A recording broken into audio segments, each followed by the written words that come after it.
Hello guys. तो आज मैं फिर से एक नया वीडियो लेकर आ गया हूं। मुझे उम्मीद है कि यह वीडियो आपको काफी पसंद आएगी। वीडियो का टाइटल है टाइटैनिक का मलबा देखने गए दौलतमंद खुद ही गुम हो गए। दुनिया के देश कर रहे तलाश, तो चलिए बिना टाइम वेस्ट किए ही वीडियो को शुरू करते हैं। टाइटैनिक का मलबा देखने गए दौलतमंद खुद ही गुम हो गए। दुनिया के देश कर रहे तलाश। दुनिया के नक्शे पर 1912 में टाइटैनिक जैसे जहाज के डूबने की त्रासदी मनुष्य सभ्यता के इतिहास में कभी न भूलने वाली एक दुर्घटना है।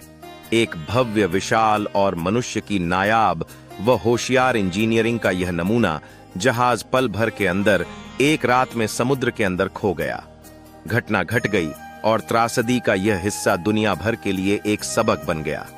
समंदर और टाइटैनिक का डूबना जहां हम पृथ्वीवासियों के लिए इतिहास की सबसे दुख से भरी सीख का हिस्सा है, वहीं फिल्म, किताबों और दस्तावेजों के साथ पीढ़ियों के लिए कौतूहल और जिज्ञासा का एक किस्सा। दुनिया के नक्शे पर 1912 में टाइटैनिक जैसे जहाज के डूबने की त्रासदी मनुष्य सभ्यता के इतिहास में कभी न भूलने वाली एक दुर्घटना है। एक भव्य, विशाल और मनुष्य की नायाब व होशियार इंजीनियरिंग का यह नमूना जहाज पल भर के अंदर एक रात में समुद्र के अंदर खो गया। घटना घट गई और त्रासदी का यह हिस्सा दुनिया भर के लिए एक सबक बन गया। समंदर और टाइटैनिक का डूबना जहां हम पृथ्वीवासियों के लिए इतिहास की सबसे दुख से भरी सीख का हिस्सा है, वहीं फिल्म, किताबों और दस्तावेजों के साथ पीढ़ियों के लिए कौतूहल और जिज्ञासा का एक किस्सा। टाइटैनिक के डूबने की कहानी 10 अप्रैल 1912।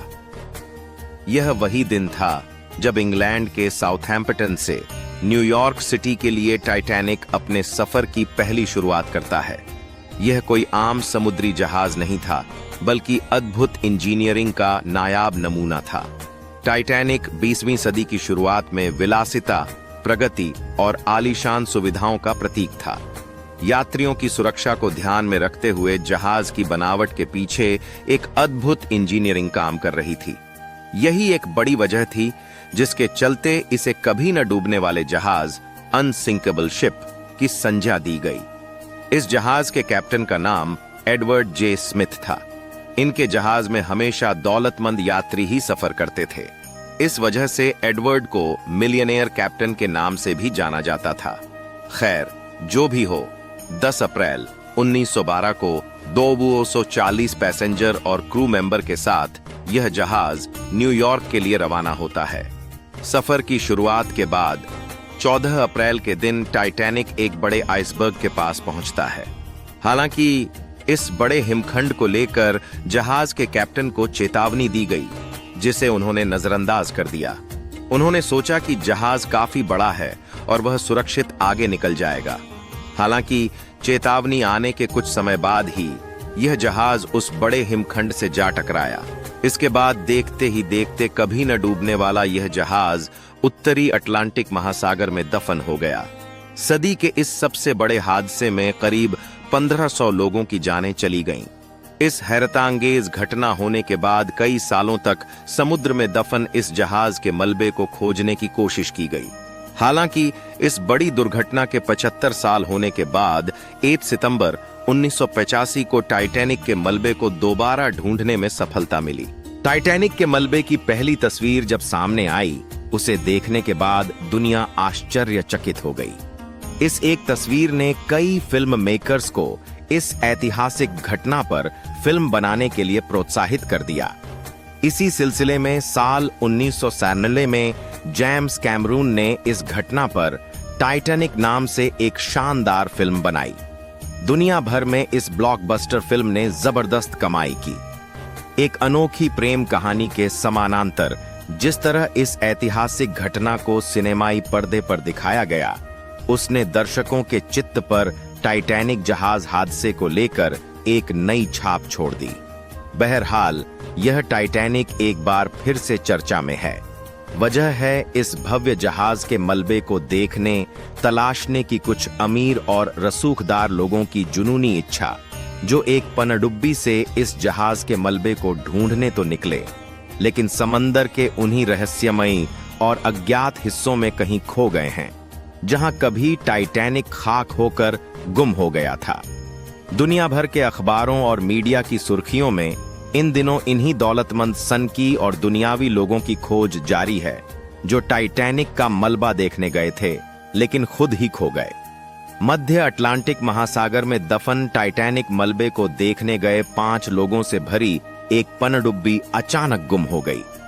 समुद्र में जाने के करीब 1 घंटे 45 मिनट बाद ही इस पनडुब्बी से संपर्क टूट गया।